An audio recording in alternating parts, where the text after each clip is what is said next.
Miss Maple, the Owl Classroom. In a sunny classroom nestled inside a giant hollow tree, where baby chicks, baby squirrels, and baby raccoons. Pippa, Plum, Peep, Pip, Puddle, and Pogo, fur and feathers, sat in a row. Today was their first day at school, and their teacher was none other than Miss Maple, a wise owl with a gentle hoot and chalk-dusted wings. "Today," said Miss Maple, "we're learning about shapes." She fluttered to the board and drew a big round circle. "Who can tell me what this is?"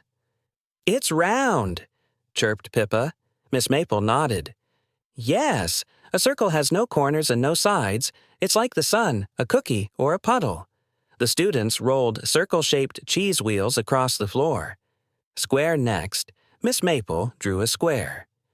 "A square has 4 equal sides and 4 corners," she explained, "like a window, a book, or a nap mat." Plum built a tower of square blocks and giggled when it toppled.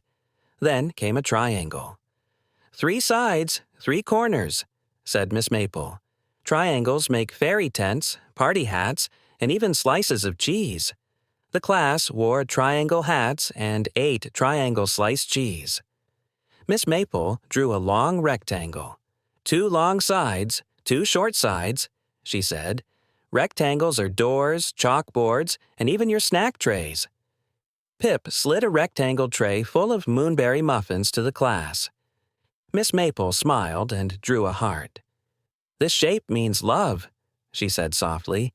"You'll find it in cards, hugs." Finally, Miss Maple drew a star. Stars have points, usually 5, and they shine bright in the sky. They're for dreams, wishes. The class twirled under a paper star mobile and made a wish for more moonberry muffins. By the end of the day, the kids knew their shapes, and Miss Maple gave each student a sticker shaped like their favorite shape. Miss Maple clapped her wings and dismissed class.